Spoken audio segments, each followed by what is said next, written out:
Hello दोस्तों, मेरा नाम है संग्राम और आज है दिन 11 मार्च 2026। तो चलिए दोस्तों देखते हैं क्या हाल है हमारे पोर्टफोलियो का। तो चलिए दोस्तों देखते हैं क्या हाल है हमारे पोर्टफोलियो का। सबसे पहले दोस्तों देख लेते हैं हमारा जीरोधा का ट्रेडिंग अकाउंट क्या कहता है।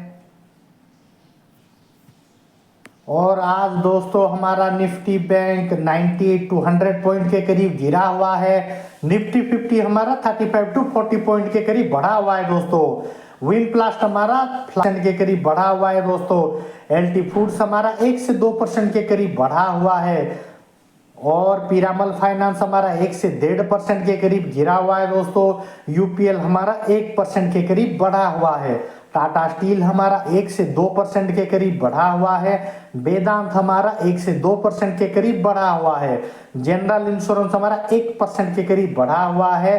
पीएफसी हमारा 1% के करीब बढ़ा हुआ है। टाटा मोटर कमर्शियल व्हीकल 2 से 3% के करीब बढ़ा हुआ है।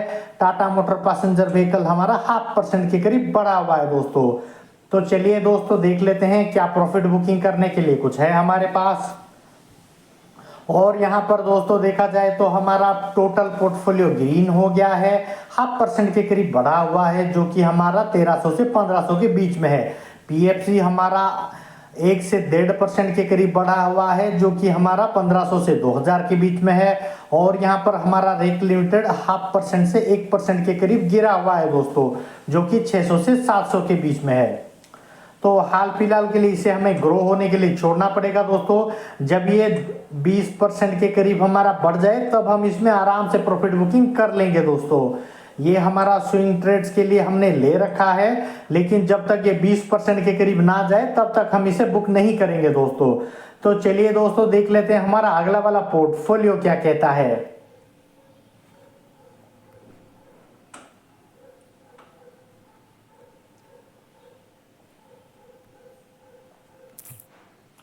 और यह है दोस्तों हमारा कोटक नियो का जो हमारा ट्रेडिंग वाला अकाउंट है, जिसमें हमारा ओवरऑल देखा जाए तो 2 से 3,000 के करीब प्रॉफिट बना हुआ है, जिसका रिटर्न 5 से 6% के करीब बना हुआ है दोस्तों। और ये हमारा एलटी फूड्स जो कि हमारा 53 टू 54% के करीब बढ़ा हुआ है, जो कि हमारा 13 से 14,000 के बीच में है। और ये हमारा विमप्लस 43 टू 44% के करीब गिरा हुआ है दोस्तों, जो कि हमारा 10 से 11,000 के बीच में है। तो हाल फिलहाल के लिए इसमें थोड़ा हमें वेट करना पड़ेगा। निफ्टी जब अच्छा खासा परफॉर्म करेगा तब ये धीरे धीरे रिकवर करना शुरू कर देगा दोस्तों। तो चलिए दोस्तों देख लेते हैं हमारा अगला वाला पोर्टफोलियो क्या कहता है। तो ये है दोस्तों हमारा ग्रो का पोजिशनल ट्रेड वाला अकाउंट, जिसमें हमारा वन डे रिटर्न में 6 से 7,000 के करीब प्रॉफिट बना हुआ है, जो कि हमारा 1% के करीब प्रॉफिट बना हुआ है। ओवरऑल रिटर्न्स में देखा जाए तो 6 से 7% के करीब नेगेटिव में दिखा रहा है, जो कि 6 टू 57,000 के करीब हमारा लॉस में दिखा रहा है दोस्तों। तो चलिए दोस्तों देख लेते हैं किसमें कितना गिरा हुआ है। और यहाँ पर दोस्तों हमारा रेक लिमिटेड हमारा 10 से 11% के करीब गिरा हुआ है, 53 टू 54,000 के करीब। पीएफसी हमारा 3 टू 4% के करीब गिरा हुआ है, जो कि 6 टू 7,000 के बीच में है। ओएनजीसी हमारा 2% के करीब बढ़ा हुआ है, जो कि हमारा 3 टू 4,000 के बीच में है। ओवरऑल देखा जाए तो ये धीरे धीरे रिकवरी करने की कोशिश कर रहा है दोस्तों। अगर निफ्टी अगले कुछ दिनों में अच्छा खासा परफॉर्म करेगा तो ये सब ग्रीन में कन्वर्ट हो जाएगा दोस्तों। तो चलिए दोस्तों देख लेते हैं हमारा म्यूचुअल फंड्स का क्या हाल है। और दोस्तों यहाँ पर हमारा म्यूचुअल फंड का वन डे रिटर्न में 12 टू 13,000 के करीब हमारा बढ़ा हुआ है, 1% के करीब बढ़ा हुआ है। और यहाँ पर टोटल रिटर्न देखा जाए तो 4 टू 5% के करीब गिरा हुआ है, जो कि हमारा 54 टू 55,000 के बीच में है। और यहाँ पर दोस्तों XIRR में देखा जाए तो 3 टू 4% का नेगेटिव का XIRR बन रहा है दोस्तों। तो हाल फिलहाल के लिए हमें ये कुछ नहीं करना, वार सिनारियो की वजह से ये सब हुआ है। अगले कुछ दिनों में निफ्टी अच्छा खासा परफॉर्म करेगा तो धीरे धीरे अपसाइड जाना शुरू कर देगा दोस्तों। हाल फिलहाल के लिए हमें इसे एग्जिट छोड़ना पड़ेगा, तब जाके हमें इसमें कुछ अच्छा खासा प्रॉफिट बुकिंग करने को मिल सकता है दोस्तों। तो हाल फिलहाल के लिए हमें हमारे म्यूचुअल फंड्स को छोड़ना पड़ेगा। चलिए दोस्तों देख लेते हैं हमारा अगला वाला पोर्टफोलियो क्या कहता है।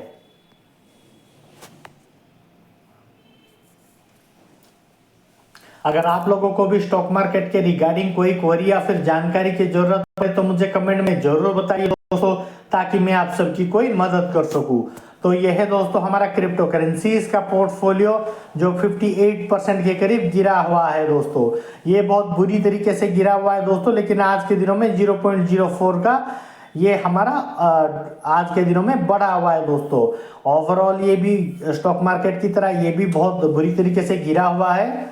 अगले कुछ दिनों में शायद ये कुछ अच्छा परफॉर्म कर देगा दोस्तों। जैसे कि आप सबको पता ही होगा दोस्तों, ये सब लॉन्ग टर्म की चीजें हैं।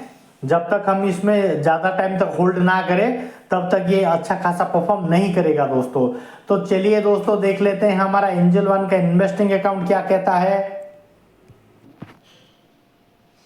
तो ये है दोस्तों हमारा एंजल वन का इन्वेस्टिंग अकाउंट, जिसमें हमारा ओवरऑल देखा जाए तो 18 to 19% के करीब प्रॉफिट लग रहा है दोस्तों, जो कि 38 to 39,000 के बीच में है। और यहाँ पर दोस्तों हमारा म्यूचुअल फंड्स की बात करें तो ये -4.8% का हमें नेगेटिव रिटर्न देखने को मिल रहा है दोस्तों, जिसका XIRR भी नेगेटिव में चला गया है। इसका XIRR -3.49 का बन रहा है दोस्तों, और ये हमारा म्यूचुअल फंड थोड़ा नेगेटिव में चला गया है दोस्तों।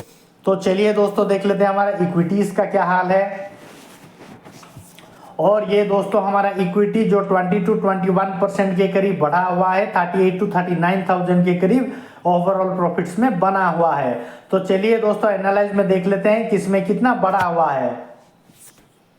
और यहाँ पर दोस्तों हमारा मिड कैप 37 to 38% के करीब बढ़ा हुआ है, लार्ज कैप हमारा 9 to 10% के करीब बढ़ा हुआ है दोस्तों।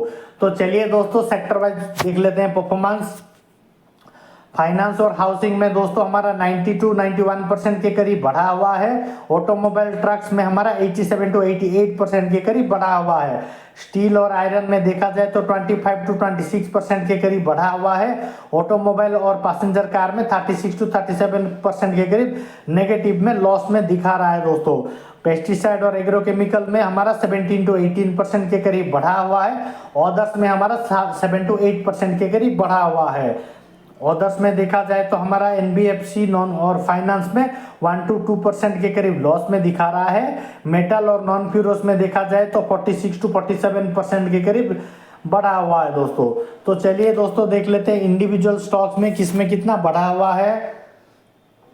और यहाँ पर दोस्तों हमारा पीरामल फाइनेंस 90 to 91% के करीब बढ़ा हुआ है। Tata motor commercial vehicle 87 to 88% के करीब बढ़ा हुआ है। वेदांत हमारा 46 to 47% के करीब बढ़ा हुआ है। टाटा स्टील हमारा 25 to 26% के करीब बढ़ा हुआ है। UPL हमारा 17 to 18% के करीब बढ़ा हुआ है। PFC हमारा 0.5% के करीब बढ़ा हुआ है। जनरल इंश्योरेंस हमारा 3 to 4% के करीब नेगेटिव में लॉस में दिखा रहा है दोस्तों। और यहाँ पर Tata motor passenger vehicle 36 to 37% के करीब लॉस में दिखा रहा है दोस्तों। तो ओवरऑल देखा जाए तो ये अच्छा खासा परफॉर्म कर रहा है दोस्तों, डरने की कोई बात नहीं है। वार सिनेरियो की वजह से ये थोड़ा घट गया है, लेकिन अगले कुछ दिनों में निफ्टी अच्छा खासा परफॉर्म करेगा तो धीरे धीरे अपसाइड आना ये शुरू कर देगा दोस्तों। तो चलिए मिलते हैं हमारे अगले एपिसोड कल में दोस्तों।